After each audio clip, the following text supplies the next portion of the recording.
Assalamualaikum warahmatullahi wabarakatuh. Selamat pagi, salam sejahtera bagi kita semua.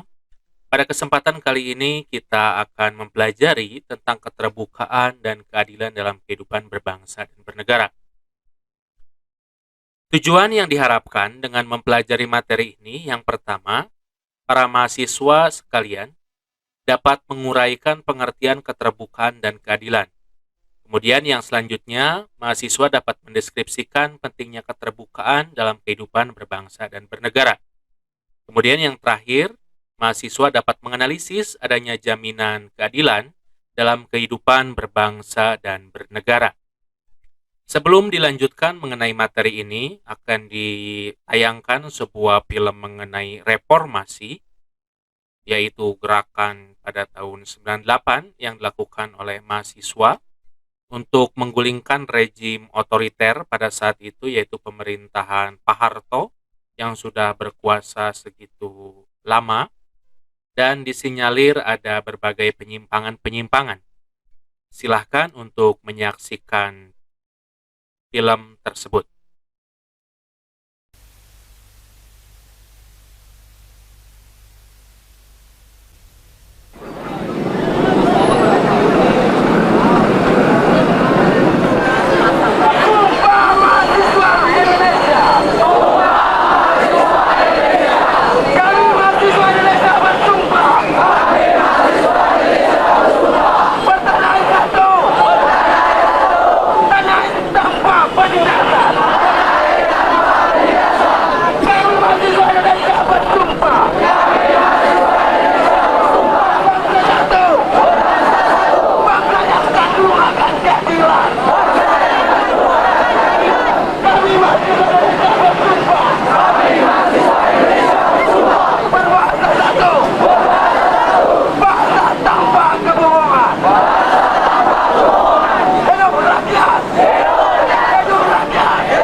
In May 1998, Indonesia was feeling the brunt of the economic crisis sweeping East Asia.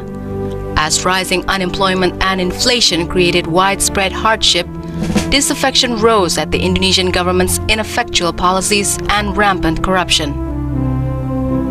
In April 1998, shortly after the re-election of Suharto, a former army general and ruler of Indonesia for 32 years, students from major universities throughout the archipelago organized massive rallies calling for fresh elections and effective measures to combat the crisis. This was only the latest incidence of Indonesia's student rising to voice the aspirations of the people and being beaten down for their trouble.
94 sampai 96 kita dipukul ya. Nah, ini terus berlanjut sampai terjadi kalau pernah juga ikutin buka-buka dokumen di Indonesia sampai terjadi 27 Juli 96. Iya. 27 Juli 96 itu pemukulan terhadap hampir merata semua basis perlawanan rakyat di Indonesia.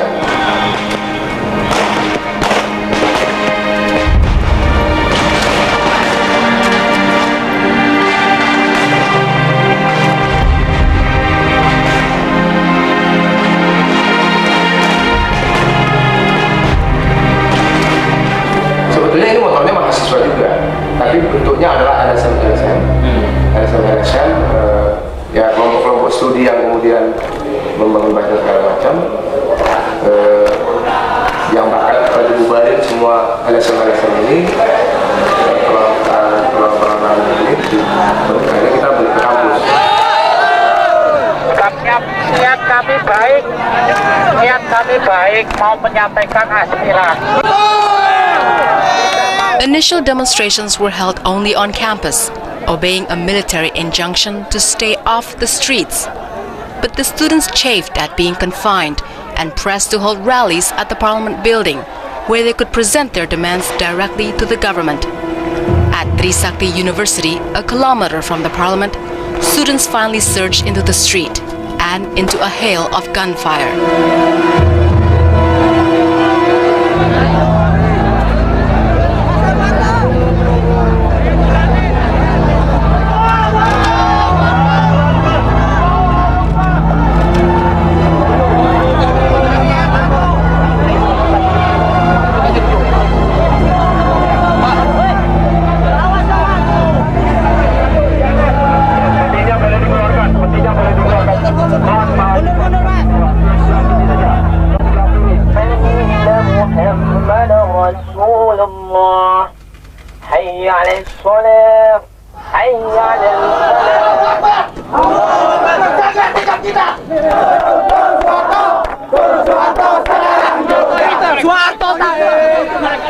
The Trisakti tragedy triggered a wave of rioting, killing hundreds during the next 2 days.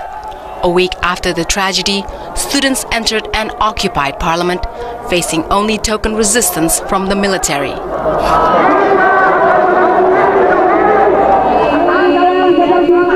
Excuse me. Air matanya berlin.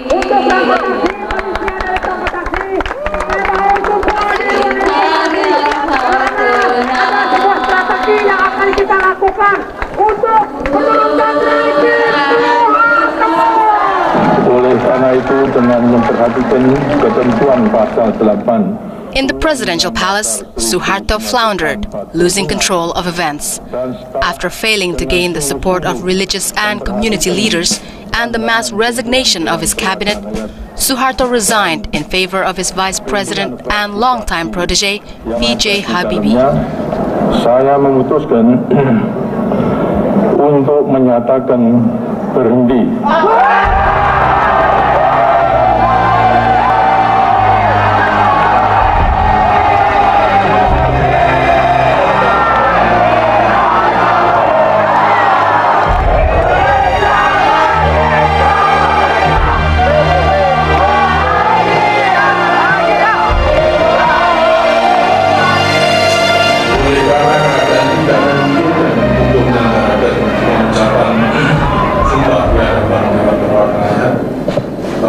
Menghindari kekosongan pimpinan dalam menyelenggarakan pemerintahan negara, kiranya saudara wakil presiden secara juga akan melaksanakan pengucapan sumpah jabatan presiden yang bermakna hukum. Demi Allah, saya bersumpah akan memenuhi kewajiban Presiden Republik Indonesia dengan sebaik-baiknya. At first, the students exulted at the downfall of Suharto, disapproving the myth that the old general was indispensable to the nation's stability. Forum Kota sejak pertama Suharto turun dan digantikan oleh Habibie, kami sudah menolak Habibie karena kami sudah tidak percaya dengan hasil pemilu sebelumnya. Kami sudah tahu seperti apa Habibie. track recordnya bagaimana. Kami sudah tahu, dia juga sama-sama Raja KKN. With loyal Suhartoists still in power and the former president protected by the army, the students saw reformation slipping away. Internasional bahwa kami meminta agar supaya Habibie turun sekarang juga.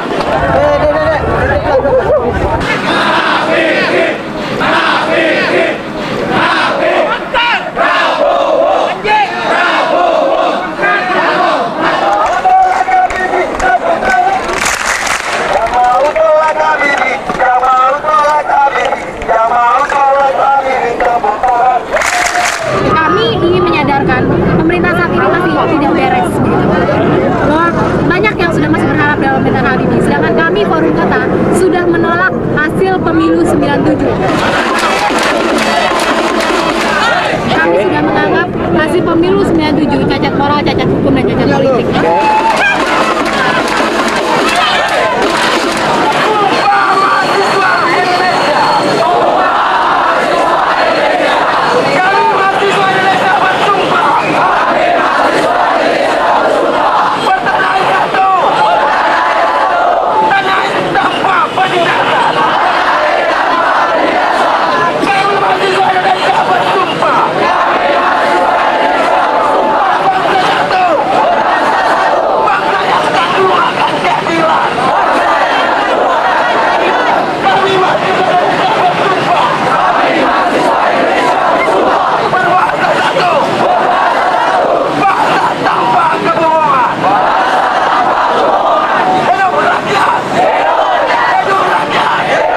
Under a policy called dual function, the army maintained internal security as well as external defense.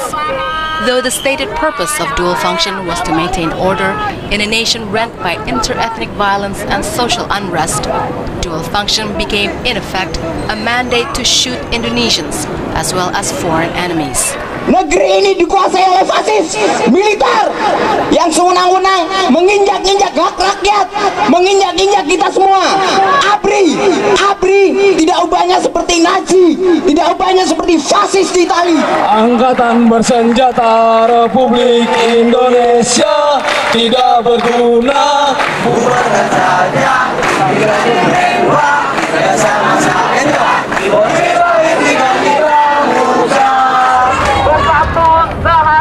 cabut dui fungsi ABRI. Bersatu sehati, cabut dui fungsi ABRI. Bersatu sehati, cabut dui fungsi ABRI.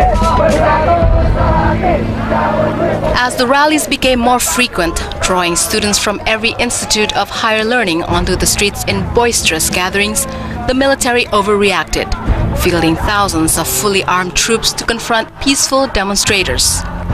In the military's eyes, the sons and daughters of the Indonesian middle class were an implacable enemy of the nation.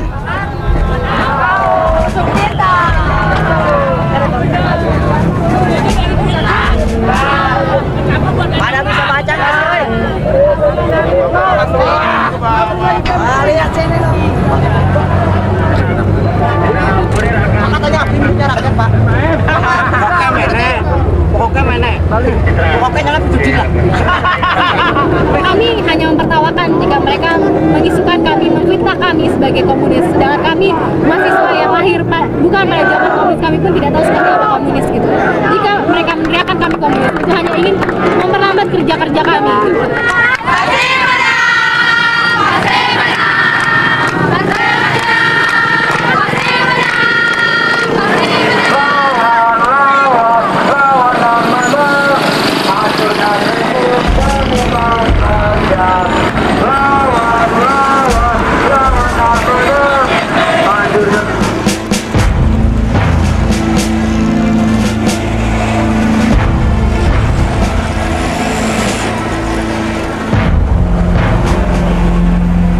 Tensions grew as both sides prepared for the upcoming special session of Parliament, called to prepare for new elections. The students rejected the session as the delegates were all Suharto appointees and pressed for a people's session with true representation.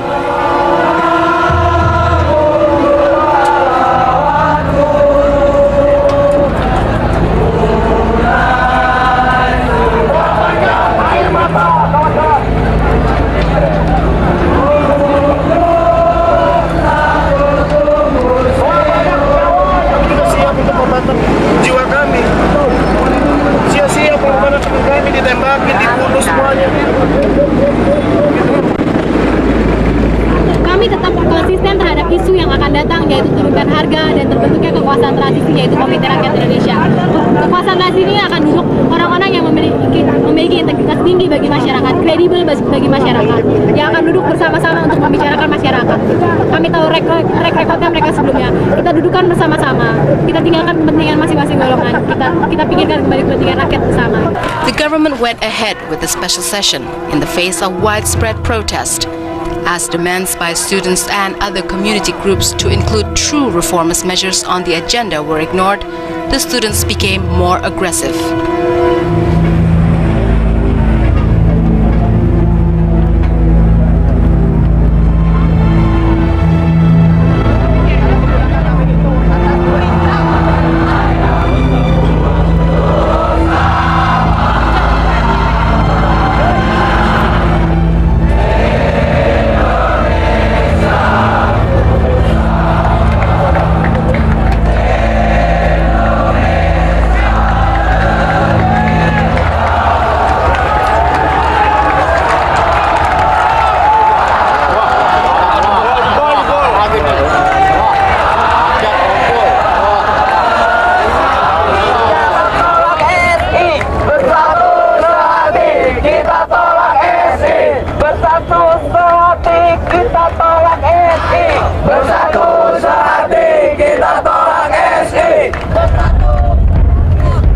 Yang disampaikan oleh Sekretariat Jenderal Majelis, sampai saat ini telah hadir 981 anggota majelis yang terdiri dari unsur semua fraksi dan telah menandatangani daftar hadir. Kami buka dan dinyatakan terbuka untuk umum.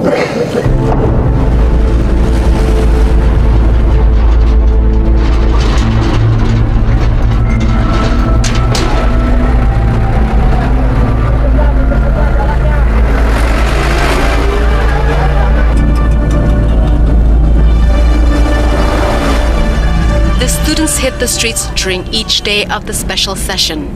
As the final day of the session approached and the students attempted to penetrate military lines set up 2 kilometers from the parliament, beatings became more frequent and savage. On the eve of the final session, shots rang out at the Semanggi Cloverleaf. Saya ulangi, Anda yang bukan pers, Anda masyarakat, lain-lain, segera silakan kembali.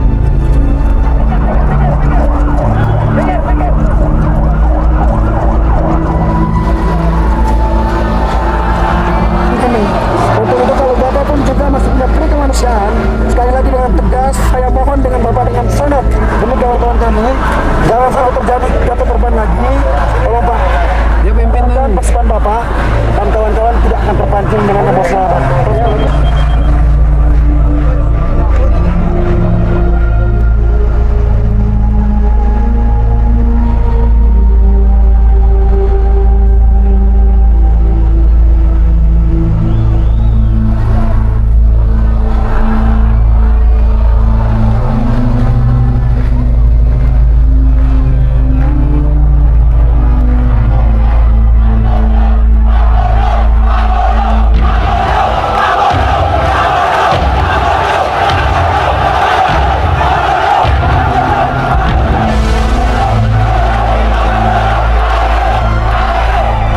Bloodier repeat of the Trisakti tragedy 6 months before, the military fired blanks, rubber, and live rounds into the crowd of demonstrators. As night fell, gunfire became more intense and the death toll rose.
security forces entered the fray to the accompaniment of fighting anthems and fervent cheers.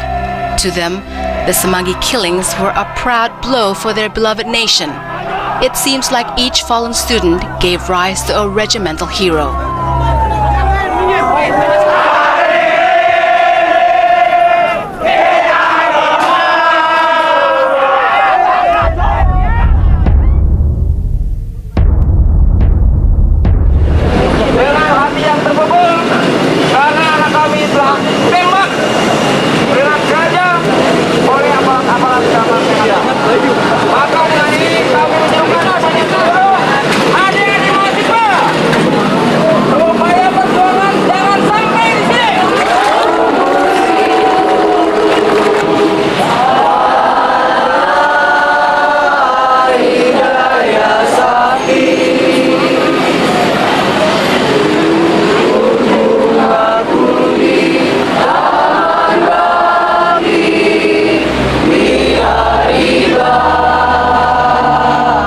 Students and military sang the same patriotic songs with the same heartfelt fervor.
After the special session, the students went back to the streets, demanding a more truly representative people's session.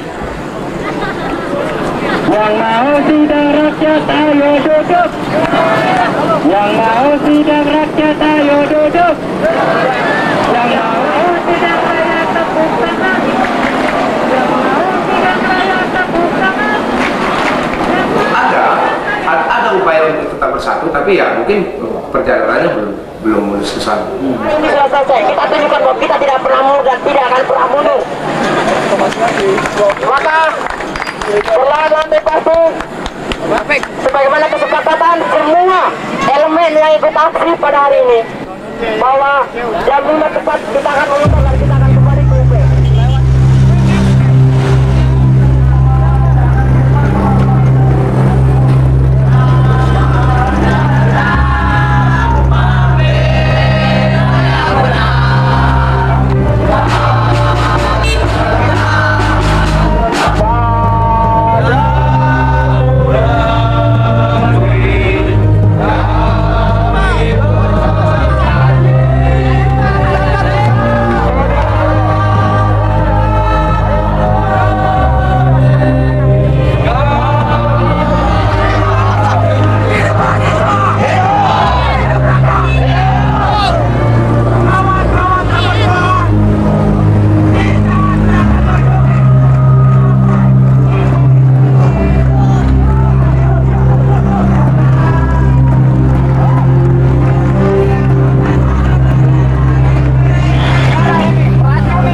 One degree of the special session was to investigate the wealth of Suharto's family and his cronies and bring them to court.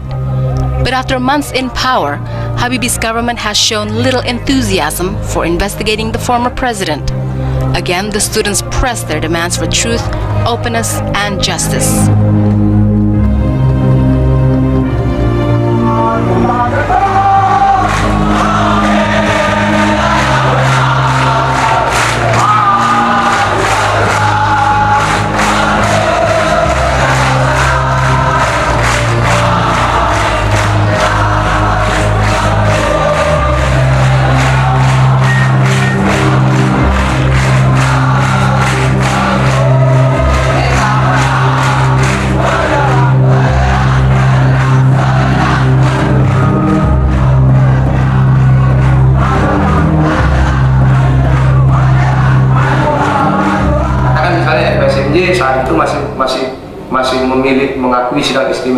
yang baru lalu kemarin itu sebagai langkah perubahan. Sementara kita di Forum Kota tidak melihat itu lagi sebagai langkah perubahan yang konsisten, sebagai langkah perubahan yang jujur dalam dunia demokrasi.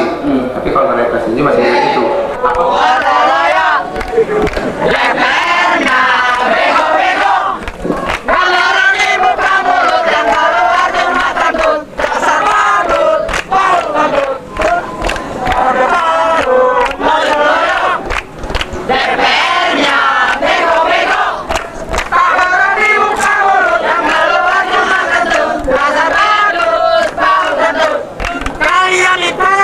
Bukan untuk kentut,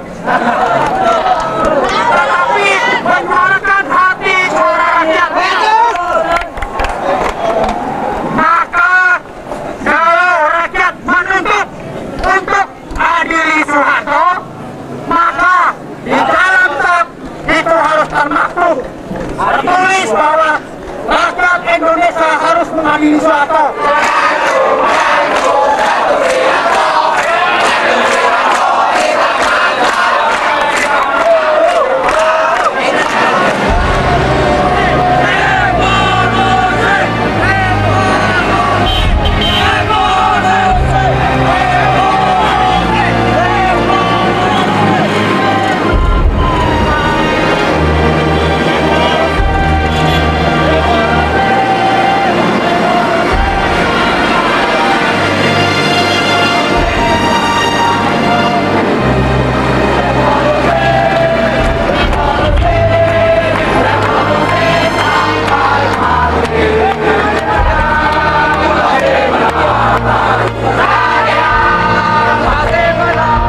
To make positive identification difficult during clashes, troops exchanged their distinctive, brightly colored regimental berets for camouflage slouch hats. Even so, the students still recognized the Marines, who were not implicated in any actions against students because they contrived to show their pink berets.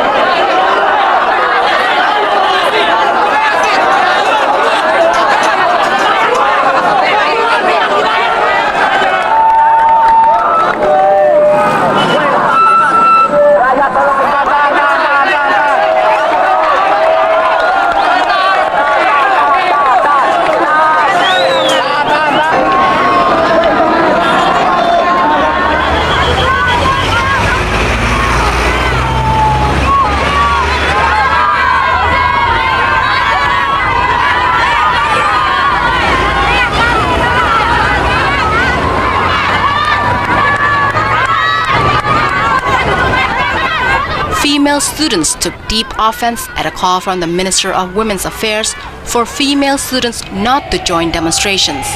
In an all-female gathering to protest the minister's statement and other issues, the Women Police Corps showed they were the equal of their male colleagues in crushing demonstrations.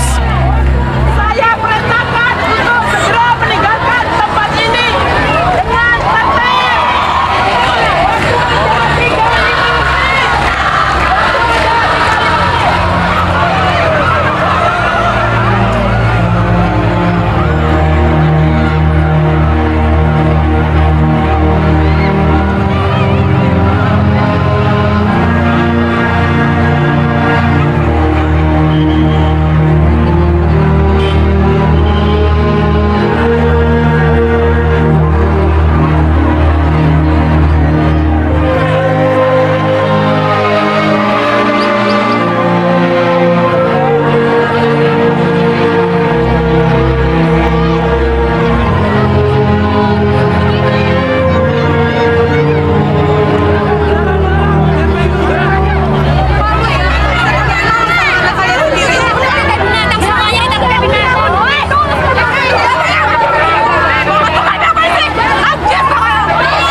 untuk evakuasi.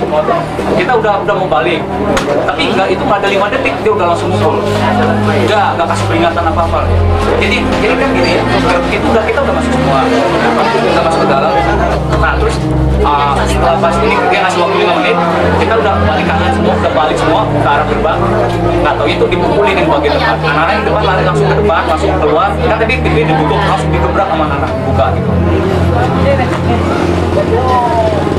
Ini aparat kurang ajar.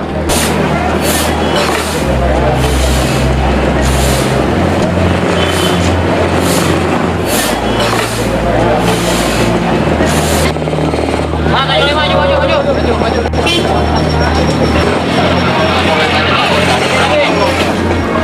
After Semanggi, battle lines were drawn. The mistreatment of female demonstrators and the gratuitous beating of activist representatives seeking reconciliation with the military convinced student leaders that to win, they would have to fight.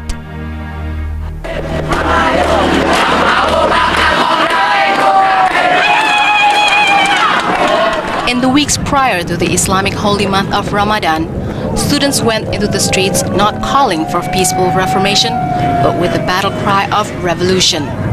They now sought confrontation, revenge for the mistreatment of their friends and colleagues.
Though some student leaders tried to prevent incidents from escalating into bloodbaths, the demonstrators were now beyond effective control.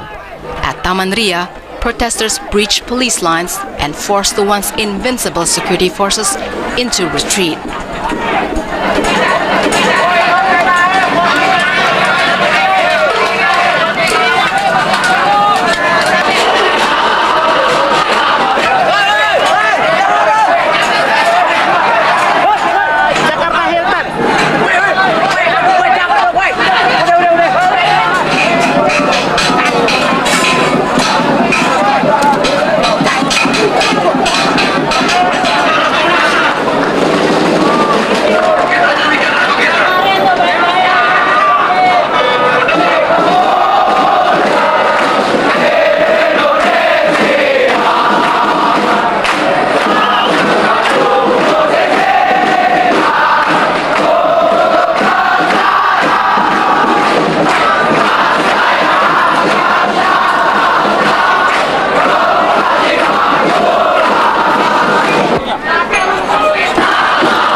security forces were astounded.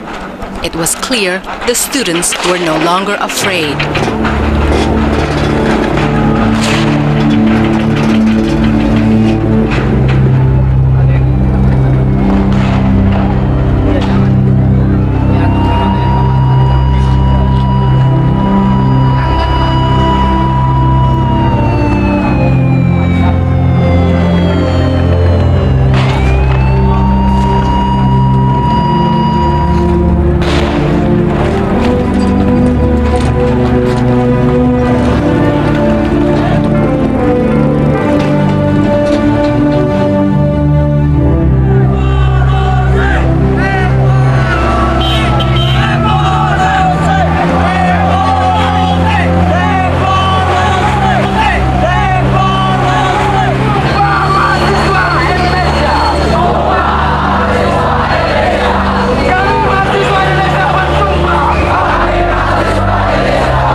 Setelah menyaksikan film tersebut, kita dapat mengambil sebuah kesimpulan bahwa keterbukaan dan keadilan itu mutlak harus dilakukan oleh penguasa yang ada di negeri ini.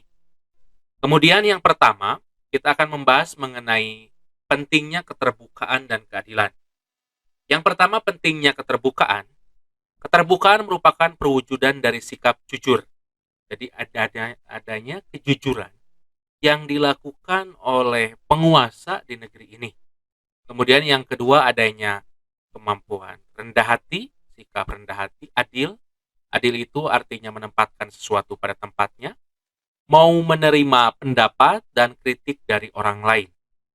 Dalam Kamus Besar Bahasa Indonesia, keterbukaan adalah hal yang terbuka, perasaan toleransi, dan hati-hati serta merupakan landasan untuk berkomunikasi. Dengan adanya keterbukaan, maka semua orang dapat mengerti apabila akan mengambil sebuah kebijakan-kebijakan, karena ada dasarnya keterbukaan tersebut.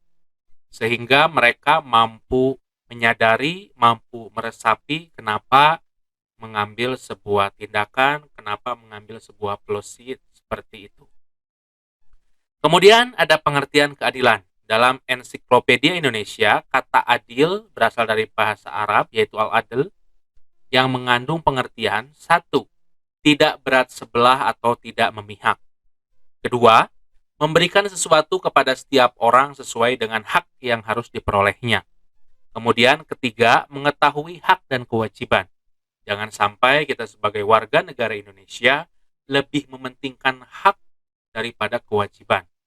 Kewajiban kita harus tunaikan, baru kita menuntut hak.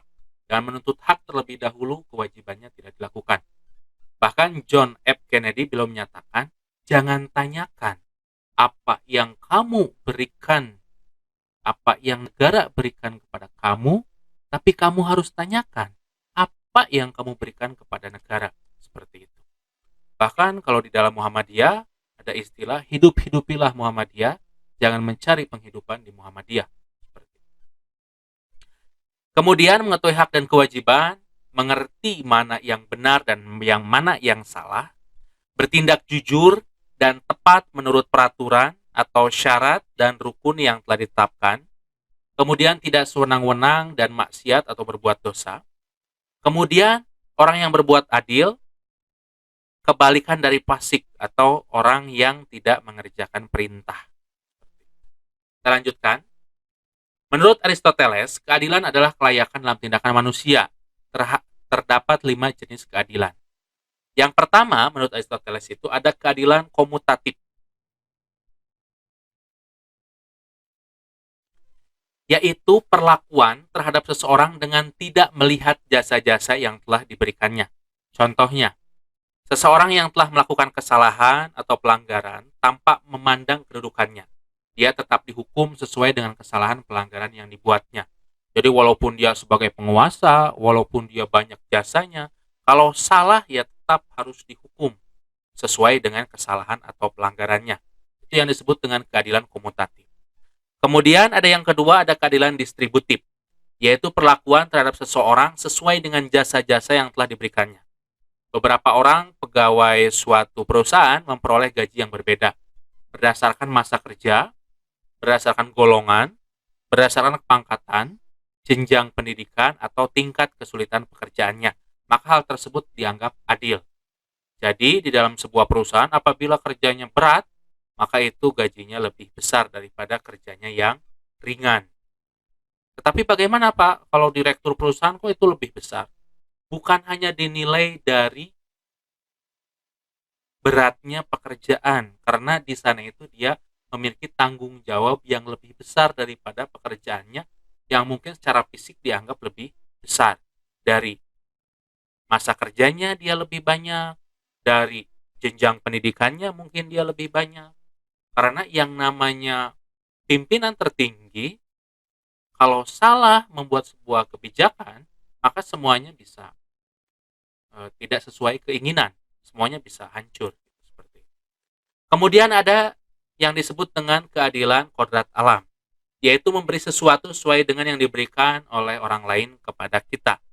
Seseorang yang menjawab salam diucapkan oleh orang lain dikatakan adil karena telah menerima salam dari orang tersebut.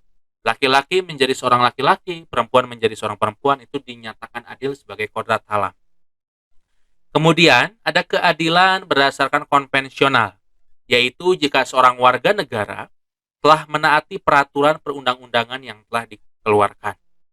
Contohnya, penggunaan sabuk pengaman bagi pengendara mobil dan helm untuk pengendara motor, maka itu adil, menempatkan sesuatu pada tempatnya.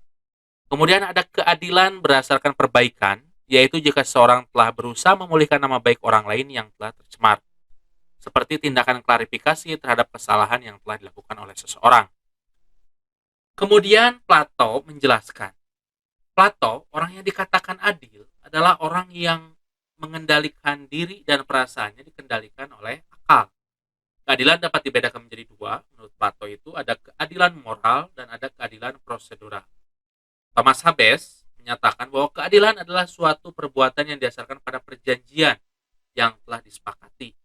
Jadi apabila perjanjiannya kita dalam undang-undang, apabila mencuri dengan pemberatan itu bisa dihukum di atas 10 tahun. Maka karena sudah menyepakati hal tersebut, maka apabila hal tersebut dieksekusikan, hal tersebut dilakukan, maka itu adalah adil. Menurut Notonegoro, keadilan hukum atau legalitas adalah suatu keadaan yang didasarkan pada ketentuan hukum yang berlaku. Panitia ad hoc MPRS tahun 1966, keadilan dibagi menjadi dua, yaitu keadilan individual dan keadilan sosial.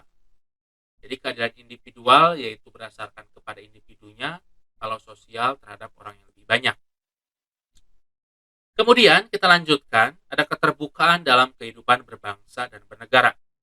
Sikap keterbukaan sangat diperlukan dalam upaya pelaksanaan pembangunan nasional untuk meningkatkan kesejahteraan rakyat banyak dan bukan kesejahteraan sekelompok orang.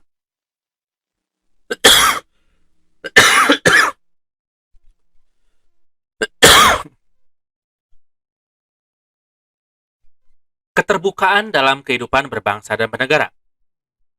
Sikap keterbukaan sangat diperlukan dalam upaya pelaksanaan pembangunan nasional untuk meningkatkan kesejahteraan rakyat banyak dan bukan kesejahteraan sekelompok orang.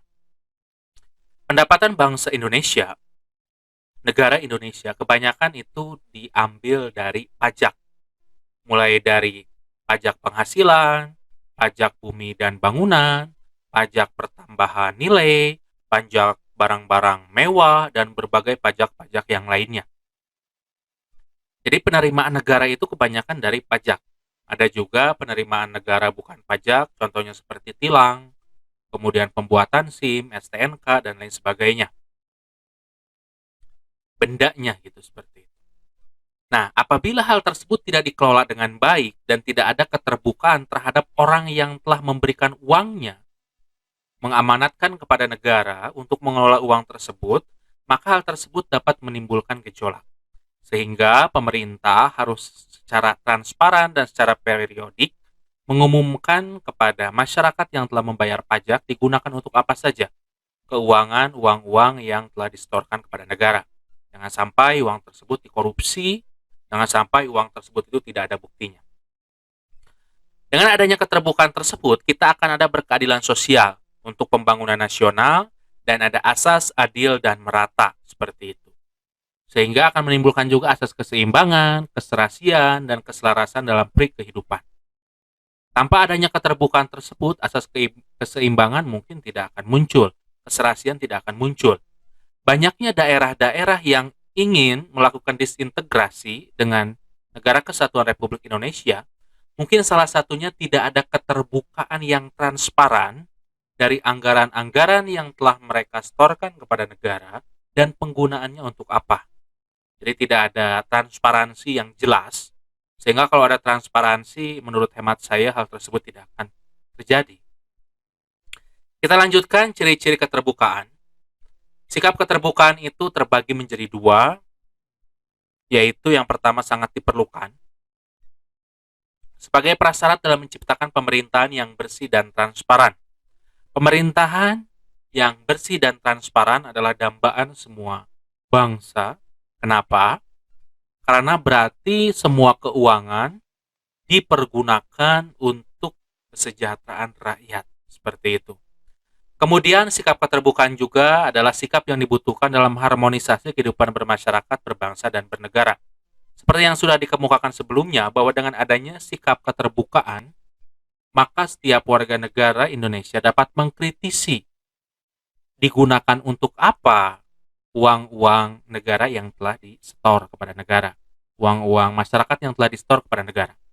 Kita contohkan, di DKI Jakarta, ada penggunaan sampai 8 miliar untuk pembelian lem. Bahkan anggaran yang sebelumnya sampai 21 miliar. Itu untuk apa lemnya? Seperti itu. Untuk lem iPhone sampai sekian banyaknya, itu untuk apa gitu, seperti itu. Sampai miliaran rupiah, itu untuk apa? Tapi dengan adanya transparansi dan ada pemerintahan yang bersih, maka kita bisa mengkritisi. Itu untuk apa iPhone-nya, lemnya untuk apa digunakan sampai sekian banyak, sehingga kita dapat memberikan masukan-masukan untuk perbaikan kesejahteraan masyarakat di masa yang akan datang. Kemudian kita lanjutkan ciri-ciri keterbukaan. Yang pertama itu adalah transparan dalam proses maupun pelaksanaan kebijakan publik. Jadi ketika melakukan sebuah kebijakan, pemerintah itu harus ada riset terlebih dahulu. Harus ada data yang dapat dipertanggungjawabkan, sehingga anggaran negara yang dipergunakan itu harus efektif dan efisien, serta tetap tepat terhadap sasaran. Kemudian menjadikan dasar atau pedoman dalam dialog maupun berkomunikasi, berterus terang dan tidak menutupi kesalahan dirinya maupun yang dilakukan oleh orang lain, apalagi dengan cara mencari kambing hitam. Jadi atasannya karena merasa terdesak, maka yang dikambing hitamkan itu adalah bawahannya biar dia tidak terlibat. Hal tersebut adalah bukan mencerminkan ciri-ciri keterbukaan. Kemudian selanjutnya tidak merahasiakan sesuatu yang berdampak pada kecurigaan orang lain. Dengan adanya anggaran desa yang 10% dari APBN, kemudian dengan mengharuskan pemerintah desa itu mengumumkan, ada sebagian yang sudah mengumumkan anggarannya, ada sebagian juga yang tidak. Nah, itu adalah salah satu bentuk transparansi agar masyarakat dapat mengawal penggunaan dari dana desa tersebut, yang jumlahnya luar biasa banyak. Kemudian, bersikap hati-hati dan selektif, ada check and recheck, dalam menerima dan mengolah informasi dari manapun sumbernya. Apalagi dengan zaman sekarang ini, orang untuk membuat hoax itu sangat mudah, kemudian bisa tersebar di berbagai grup WhatsApp dan lain sebagainya. maka kita harus cek dan recheck apakah benar tidak informasi tersebut, apakah itu hanya hoax, dan lain sebagainya. Kemudian, ciri-ciri keterbukaan juga ada toleransi dan tenggang rasa terhadap orang lain. Mau mengakui kelemahan atau kekurangan dirinya, menyadari tentang keberagaman dalam berbagai bidang kehidupan, mau bekerja sama dan menghargai orang lain, mau dan mampu menyesuaikan dengan berbagai perubahan. Kemudian di sini ada sikap terbuka.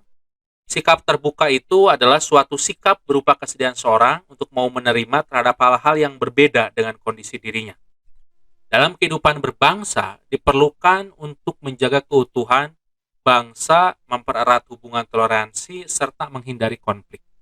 Dalam kehidupan bernegara, bagi pemerintah atau pejabat publik diperlukan untuk meningkatkan kepercayaan rakyat agar mau berpartisipasi dalam pembangunan nasional.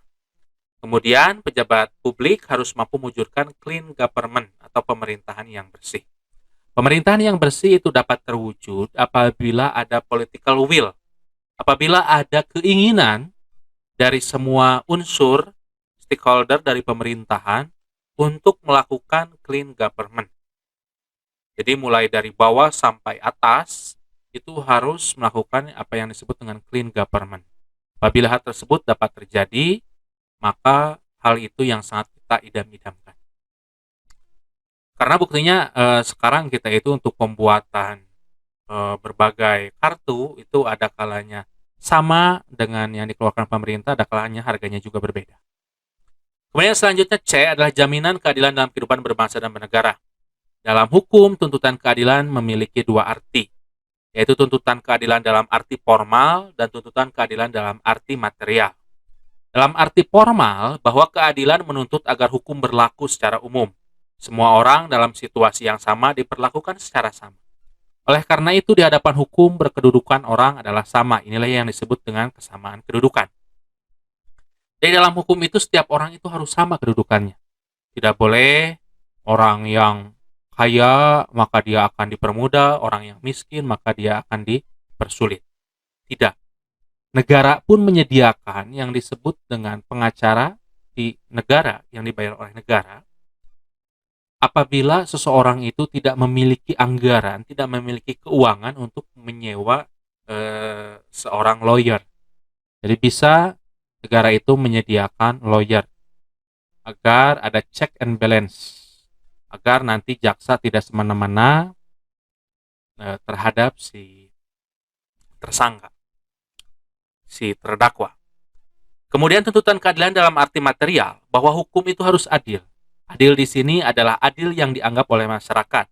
Jadi bukan sekedar secara formal saja seperti apa yang tertulis itu adil.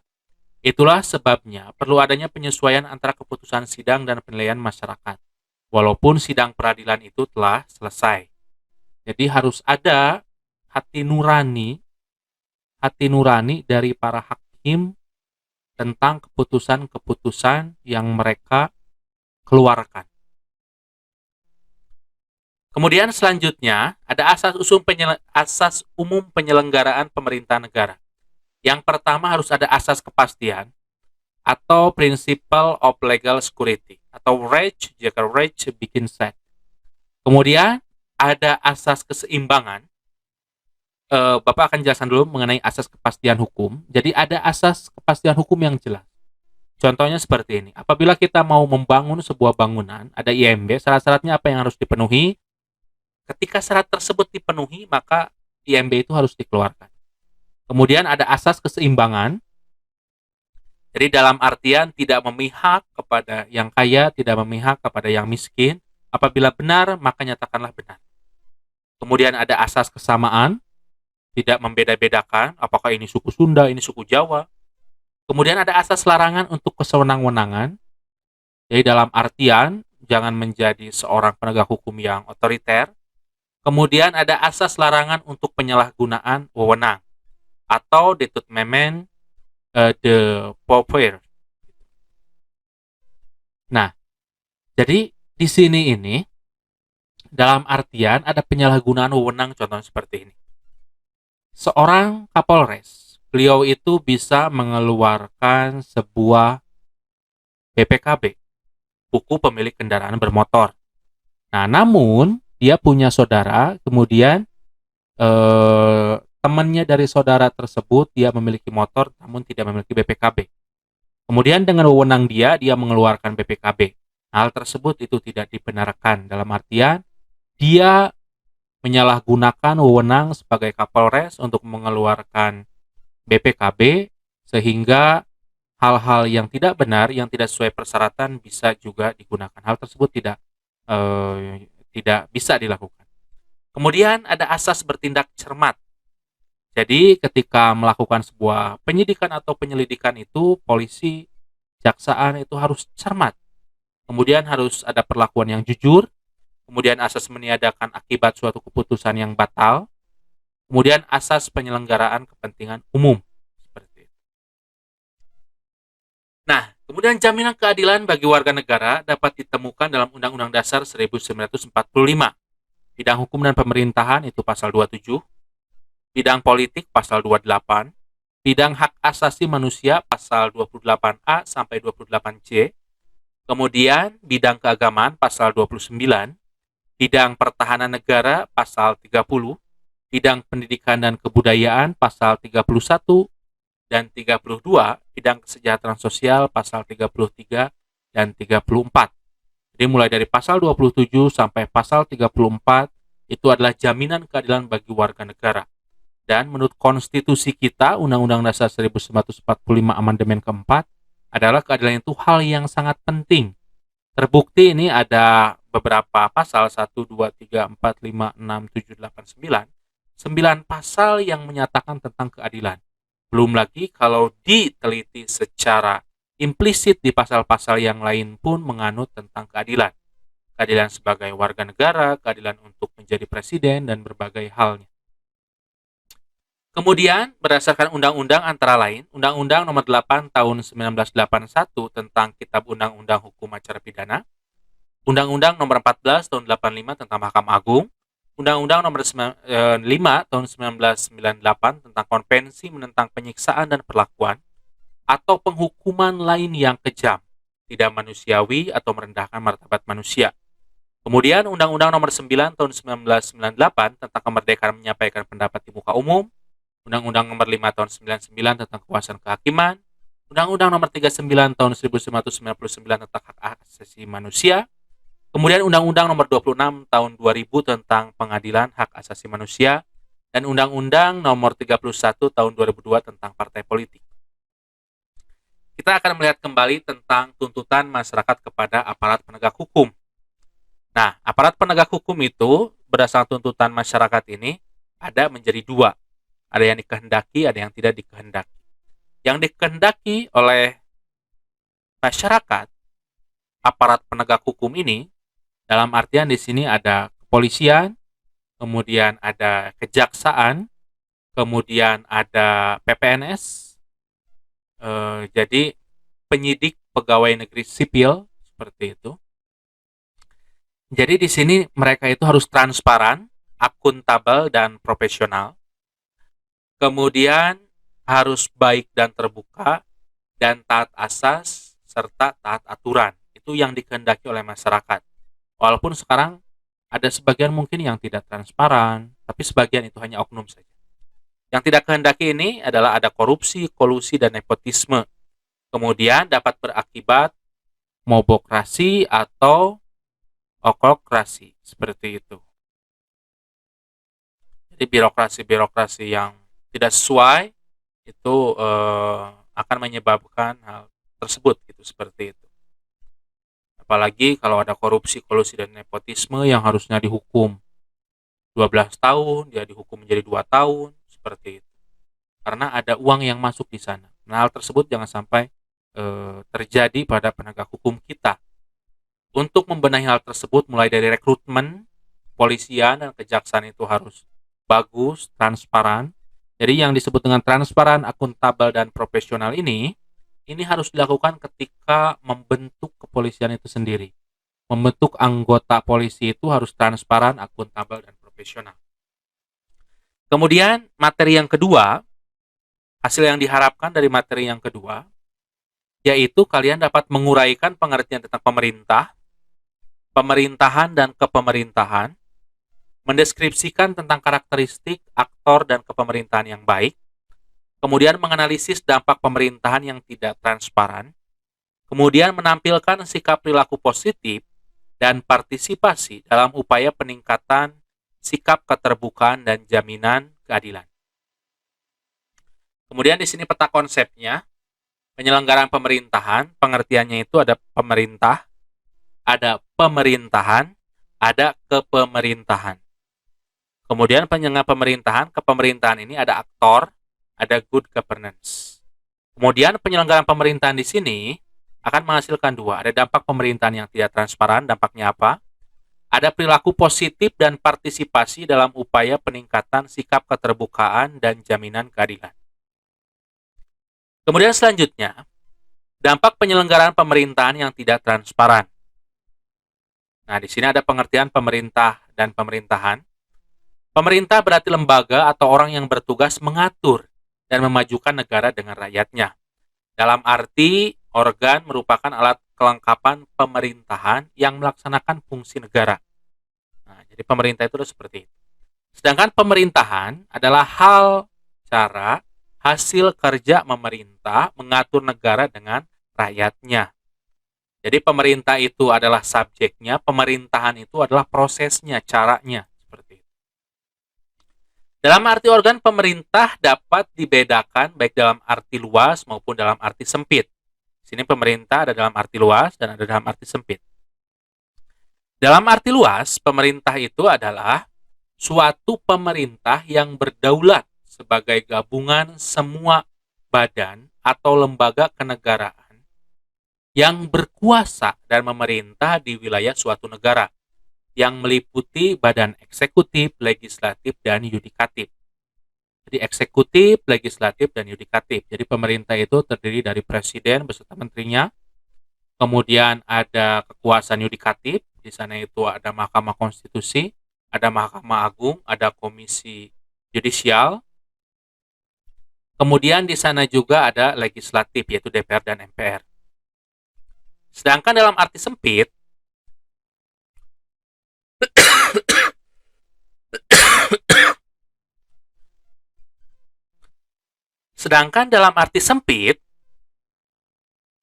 pemerintahan itu adalah suatu pemerintah yang berdaulat sebagai badan atau lembaga yang mempunyai wewenang untuk melaksanakan kebijakan negara yang terdiri dari presiden, wakil presiden, dan para menteri kabinet. Kemudian, di sini kita bisa gambarkan dalam sebuah diagram hubungan pemerintah, swasta, dan masyarakat yang secara bersama-sama mewujudkan tujuan nasional secara kolaboratif. Di sini ada pemerintah, government. Di sini ada pemerintah menjalin hubungan dengan masyarakat. Masyarakat itu adalah ada sebagian menjadi swasta, kemudian swasta juga menjalin hubungan dengan pemerintah. Dalam artian, masyarakat ke pemerintah ini adalah garis koordinasi, sedangkan pemerintah ke swasta dan masyarakat itu adalah garis komando. Dalam artian pemerintah itu bisa memaksa masyarakat atau swasta untuk mengikuti aturan-aturan yang telah ditetapkan oleh wakil-wakil dari masyarakat dan swasta ini.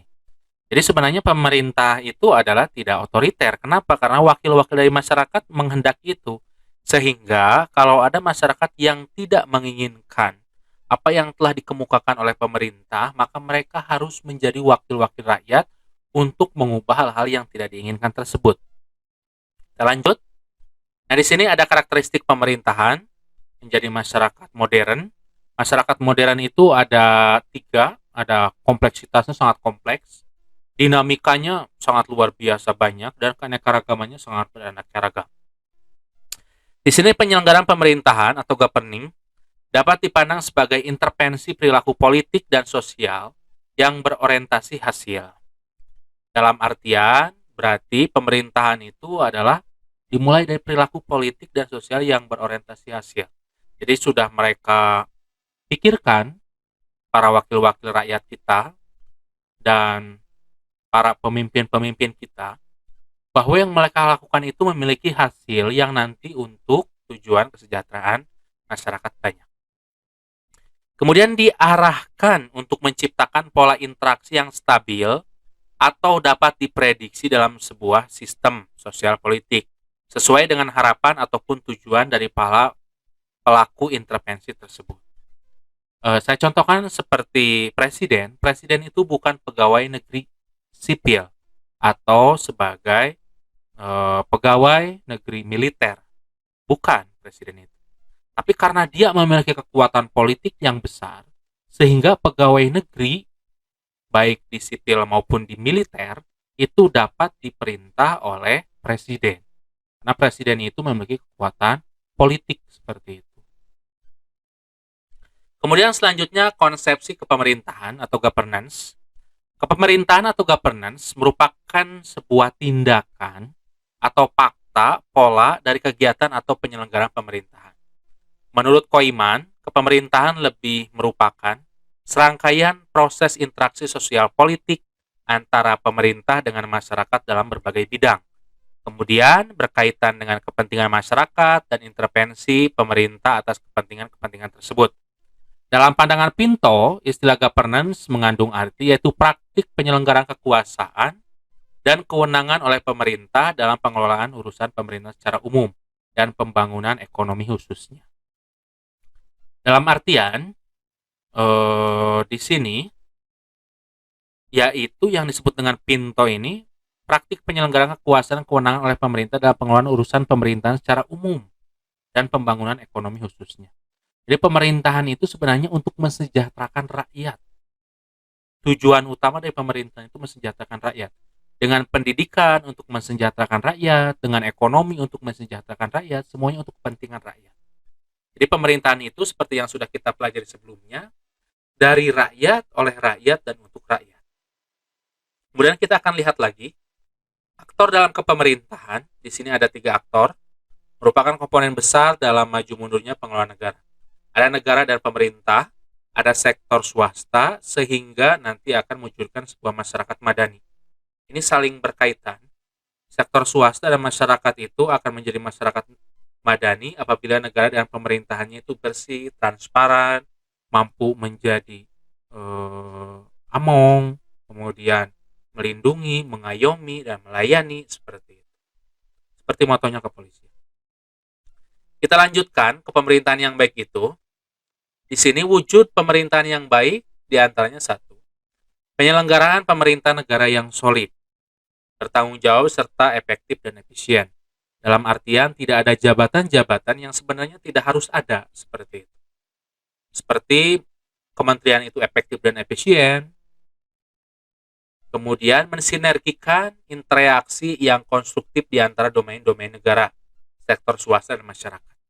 Seperti pengawas keuangan memang sekarang itu sudah banyak. Untuk dalam sebuah negara ada yang disebut dengan Inspektorat Jenderal. Kemudian ada Badan Pemeriksa Keuangan. Kemudian Badan Pengawas Pembangunan. Kemudian ada Komisi Pemberantasan Korupsi. Ada kepolisian, ada kejaksaan. Semuanya berhak untuk mengaudit keuangan. Bahkan ada yang disebut dengan PPATK seperti itu. Kemudian ada yang disebut dengan Otoritas Jasa Keuangan, ada Bank Indonesia dan sebagainya. Maka tugas dan peran masing-masing dari semua lembaga itu tupoksinya harus jelas.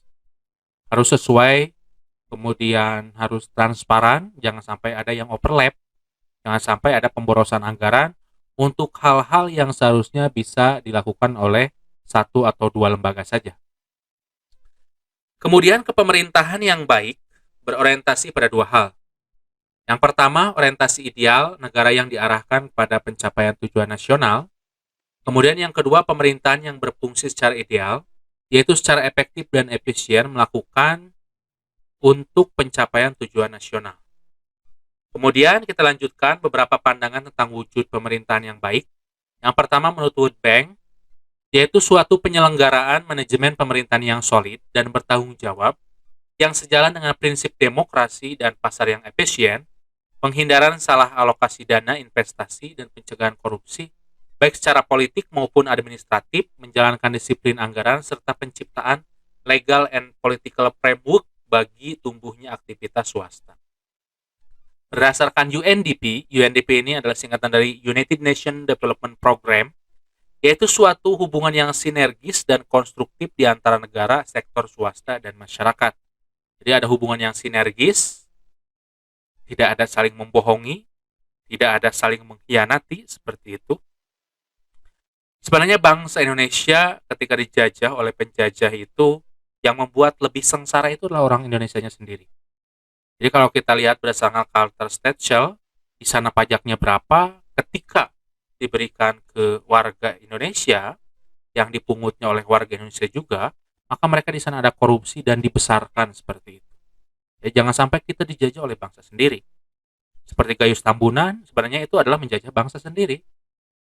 Kemudian berdasarkan peraturan pemerintah nomor 101 tahun 2000, yaitu kepemerintahan yang mengembangkan dan menerapkan prinsip-prinsip profesionalitas, akuntabilitas, transparansi, pelayanan prima, demokrasi, efisiensi, efektivitas, dan supremasi hukum, jadi menempatkan hukum itu sebagai bagian yang tertinggi, dan dapat diterima oleh seluruh masyarakat.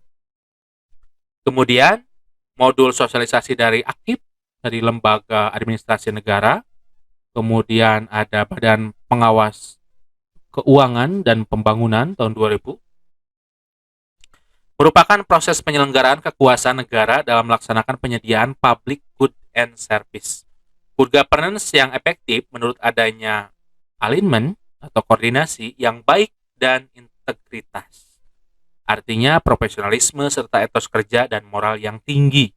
Jika hal ini dapat dilakukan, maka akan tercipta good governance dan semuanya akan efektif dan efisien. Tidak perlu pengawas yang banyak. Jadi jangan sampai pengawas dari sisi pemerintahan atau government, good governance dapat dilihat melalui aspek-aspek sebagai berikut. Yang pertama, hukum atau kebijakan merupakan aspek yang ditunjuk pada perlindungan kebebasan.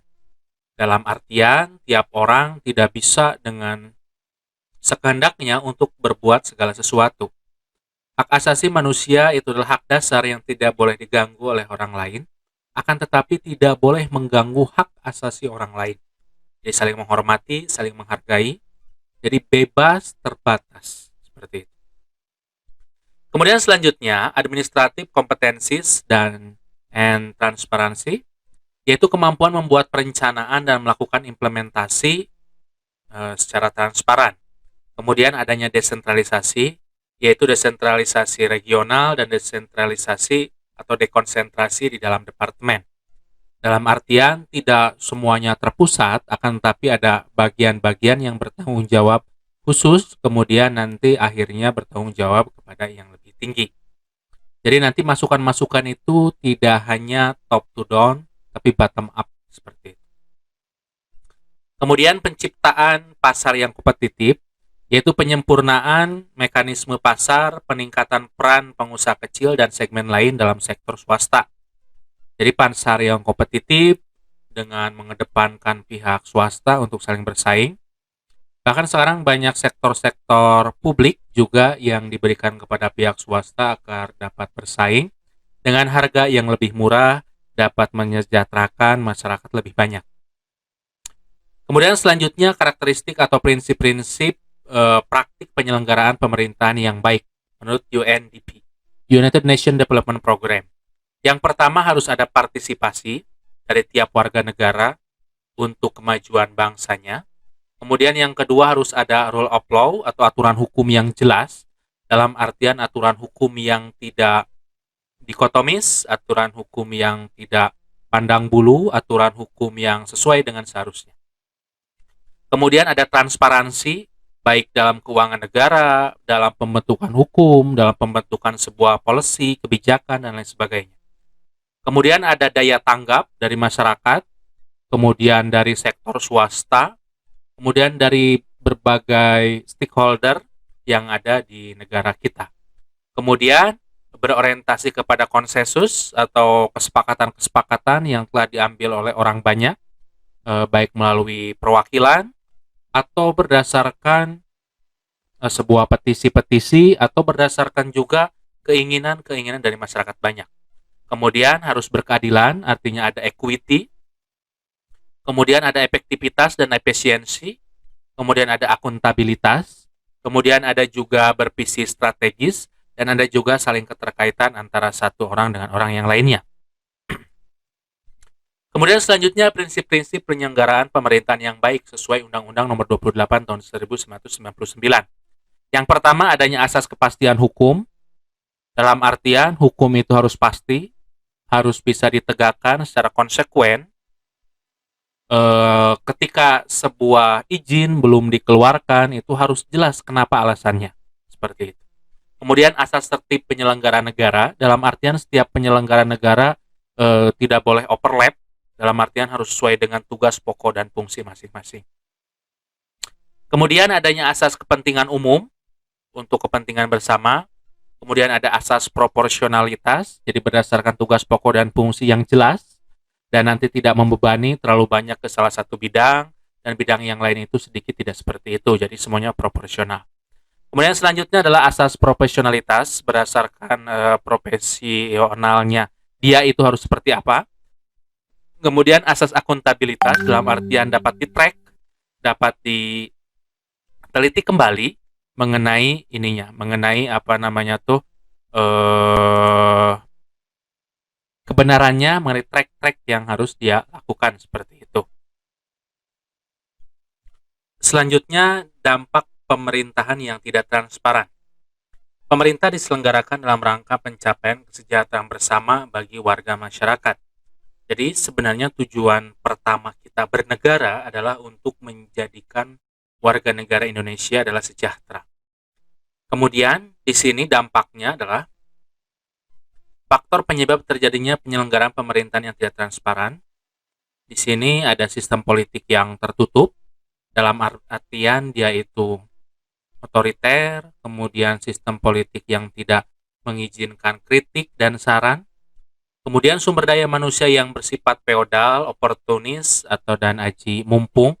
Kalau Indonesia memang secara histori kita dulunya adalah sebuah pemerintahan yang feodal. Dulu ada pemerintahan yang berbasis kerajaan, yang dalam artian sistem politiknya itu tertutup, bahkan nanti untuk penggantinya adalah keturunannya seperti itu.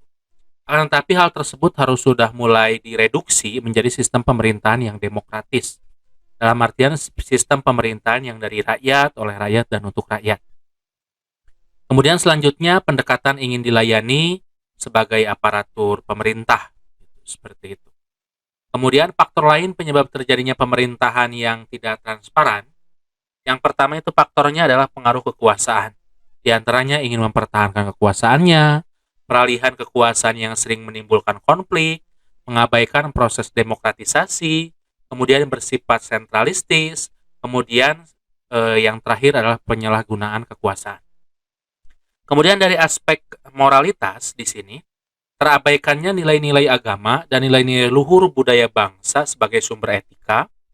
Kemudian selanjutnya melakukan perbuatan tercela berupa ketidakadilan, pelanggaran hukum, dan pelanggaran hak asasi manusia. Kita lanjut lagi mengenai sosial ekonomi. Sering terjadinya konflik sosial sebagai konsekuensi keberagaman suku, agama, ras, dan antar golongan yang tidak dikelola dengan baik dan adil. Kemudian perilaku ekonomi yang syarat dengan praktik korupsi, kolusi, dan nepotisme serta berpihak pada sekelompok pengusaha besar. Nah, ini hal-hal yang menyebabkan tidak transparan itu adalah seperti ini. Kemudian politik dan hukum, sistem politik yang otoriter sehingga para pemimpinnya tidak mampu lagi menyerap aspirasi dan memperjuangkan kepentingan masyarakat. Hukum telah menjadi alat kekuasaan sehingga pelaksanaannya banyak bertentangan dengan prinsip keadilan, termasuk masalah hak warga negara di hadapan hukum. Kemudian selanjutnya, akibat dari penyelenggaraan pemerintahan yang tidak transparan, satu, di antaranya itu, rendahnya atau bahkan tidak adanya kepercayaan warga negara terhadap pemerintah. Kedua, rendahnya partisipasi warga negara terhadap kebijakan-kebijakan yang dibuat oleh pemerintah. Ketiga, sikap apatis warga negara dalam mengambil inisiatif dan peran yang berkaitan dengan kebijakan publik. Kemudian keempat, jika rejim yang berkuasa sangat kuat dan lemahnya fungsi legislatif, maka KKN merajalela dan menjadi budaya yang mendarah daging. Kemudian selanjutnya, krisis moral dan akhlak yang berdampak pada ketidakpastian pelanggaran hukum dan hak asasi manusia. Kemudian di sini ada beberapa indikator tentang penyelenggaraan pemerintahan yang tidak transparan beserta akibat-akibatnya. Yang pertama karakteristiknya yaitu dalam bentuk partisipasi, indikator penyelenggaraan, warga masyarakat dibatasi atau tidak memiliki hak suara, informasi sepihak atau dari top to down, tidak ada bottom up, dan lebih bersifat instruktif, dalam artian nanti tidak boleh dari bawahnya itu untuk memberikan masukan-masukan. Kemudian lembaga perwakilan tidak bebas dan berpolitik. Kemudian kebebasan berpendapat dan pers sangat dibatasi. Kemudian hal tersebut akan menyebabkan akibatnya adalah warga masyarakat dan pers cenderung pasif, tidak ada kritik atau unjuk rasa, kemudian tidak ada masukan-masukan, sehingga menjadikan tidak berdaya dan terkekang dengan berbagai aturan dan doktrin. Kemudian selanjutnya ada aturan hukum. Di sini ada aturan hukumnya, indikator penyelenggaraannya yaitu 1. Hukum lebih berpihak kepada penguasa. 2. Penegakan hukum tidak adil. 3. Hak asasi manusia terabaikan. Kemudian akibatnya, penguasa menjadi otoriter, posisi tawar masyarakat menjadi lemah, dan masyarakat banyak yang ketakutan. Seperti itu. Kemudian selanjutnya ada transparan. Di sini informasi yang diperoleh satu arah, yaitu hanya dari pemerintah. Kemudian masyarakat sangat dibatasi dalam memperoleh informasi dan sulitnya bagi masyarakat untuk mengevaluasi pemerintah.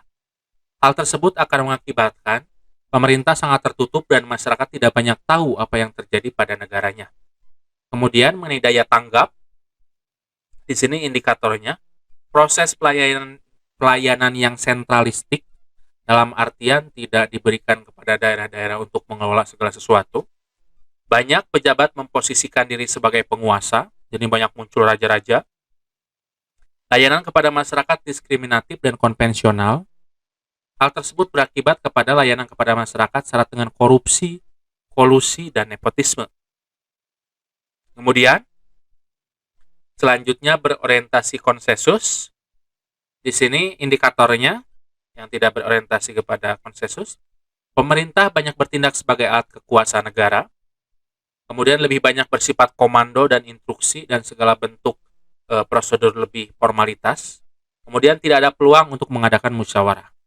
Hal tersebut akan mengakibatkan pemerintahan cenderung otoriter karena menutup jalan bagi dilaksanakannya konsensus dan musyawarah. Seperti itu. Kemudian selanjutnya di sini indikatornya yaitu mengenai berkeadilan. Di sini indikator yang tidak berkeadilan itu adanya diskriminasi gender, menutup peluang bagi dibentuknya lembaga swadaya masyarakat, banyak peraturan yang masih berpihak pada gender tertentu, kemudian sehingga nanti akan mengakibatkan arogansi kekuasaan sangat dominan dalam menentukan penyelenggaraan pemerintahan. Kemudian efektivitas dan efisiensi. Di sini kalau tidak adanya efektivitas dan efisiensi, indikatornya yaitu manajemen penyelenggaraan negara terpusat atau top to down, tidak ada bottom to up. Kemudian banyak acara-acara seremonial, pemanfaatan sumber daya alam dan sumber daya manusia tidak berdasarkan kebutuhan. Kemudian negara cenderung salah urus dalam mengelola sumber daya alam dan sumber daya manusianya. Kemudian kalau tidak ada akuntabilitas, di sini indikatornya yaitu pengambil keputusan didominasi oleh pemerintah, swasta dan masyarakat memiliki peran yang sangat kecil, kemudian pemerintah memonopoli berbagai alat produksi strategis, masyarakat dan pers tidak diberi ruang untuk menilai pemerintahan. Dominannya pemerintah dalam semua lini kehidupan. Jadi ini akan mengakibatkan dominannya pemerintah dalam semua lini kehidupan. Kemudian selanjutnya di sini ada bervisi strategis. Ini ciri-ciri indikator-indikator apabila tidak bervisi strategis. Yang pertama, pemerintah lebih puas dengan kemapanan yang telah dicapai. Jadi dia tidak melakukan perbaikan lagi ketika sudah mencapai, sekarang ya sudah. Pertumbuhan ekonomi stagnan, tidak jadi masalah. Kemudian, selanjutnya sulit menerima perubahan, masalah politik, hukum, dan ekonomi. Kemudian, kurang mau memahami aspek-aspek kultural, historis, dan kompleksitas masyarakatnya. Kemudian penyelenggaraan pemerintahan statis dan tidak memiliki jangkauan jangka panjang. Di sini hal tersebut akan mengakibatkan banyaknya penguasa yang pro pada status quo dan kemapanan, sehingga tidak memperdulikan terjadinya perubahan dan yang lainnya. Kemudian selanjutnya, adanya saling keterkaitan. Di sini indikatornya penguasa mengabaikan peran swasta atau masyarakat, pemerintah merasa yang paling benar dan paling pintar, masukan atau kritik dianggap provokator, anti stabilitas, kemudian swasta dan masyarakat tidak diberi kesempatan untuk bersinergi.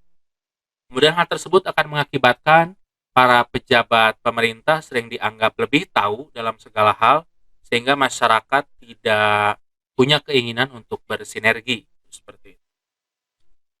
Kemudian, menurut Masyarakat Transparansi Internasional, di sini ada sebuah tentang pendapat mengenai korupsi.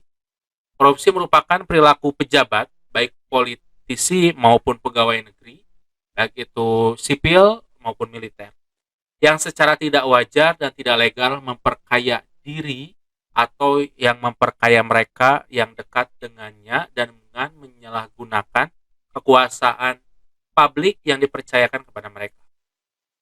Di Indonesia, rejim pemerintahan yang dianggap paling korup adalah semasa Orde Baru berkuasa. Laporan World Economic Forum dalam The Global Competitiveness Report tahun 1999, kondisi Indonesia termasuk yang terburuk di antara 59 negara yang diteliti. Bahkan pada tahun 2002, menurut laporan Political and Risk Consultants di Hong Kong, negara Indonesia berhasil mengukir prestasi sebagai negara paling korup di Asia. Itu indikatornya harus diperjelas kembali apakah benar atau tidak.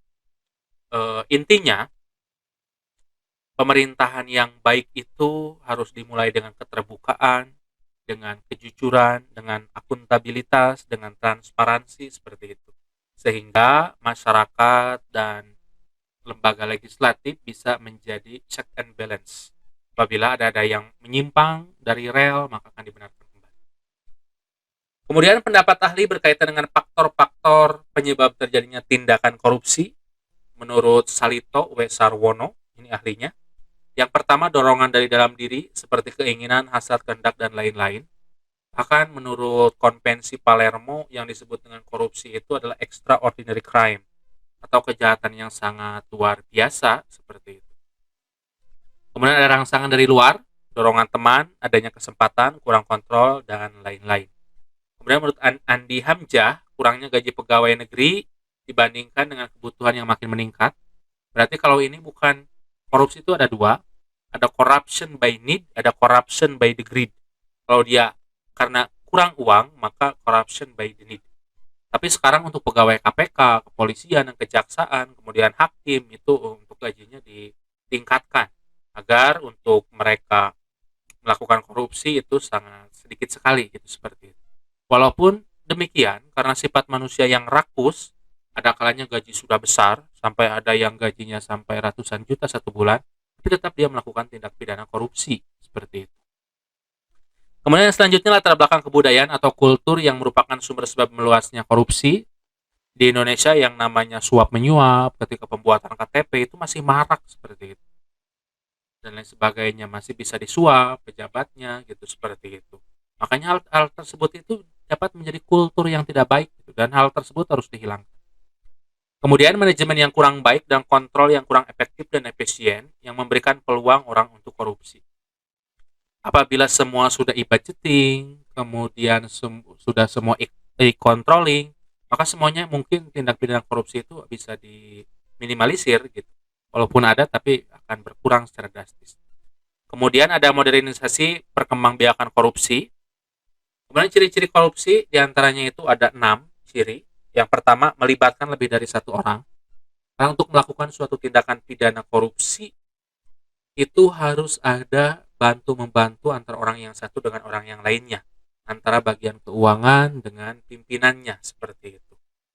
Pelaku tidak terbatas pada oknum pegawai pemerintah, tetapi juga di sektor swasta. Ada kalanya sektor swasta itu memberikan sogokan kepada oknum pegawai pemerintah yang memiliki kebijakan untuk menggolkan sebuah proyek. Kemudian sering digunakan bahasa sumir untuk menerima uang sogok, yaitu uang kopi, uang rokok, uang semir, uang pelancar, salam tempel, uang pelancar baik dalam bentuk tunai, benda tertentu, bahkan sampai wanita gitu, seperti itu. Jadi uang kopi, uang rokok sebenarnya itu tidak diperkenankan gitu.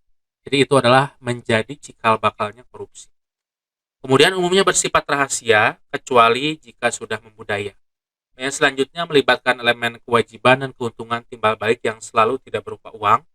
Kemudian mengandung unsur penipuan yang biasanya ada pada badan publik atau pada masyarakat umum. Kemudian akibat tindak pidana korupsi itu mengakibatkan ini, siapapun pelakunya, bahwa sekecil apapun perbuatan tindak pidana korupsi akan mendatangkan kerugian pada pihak lain.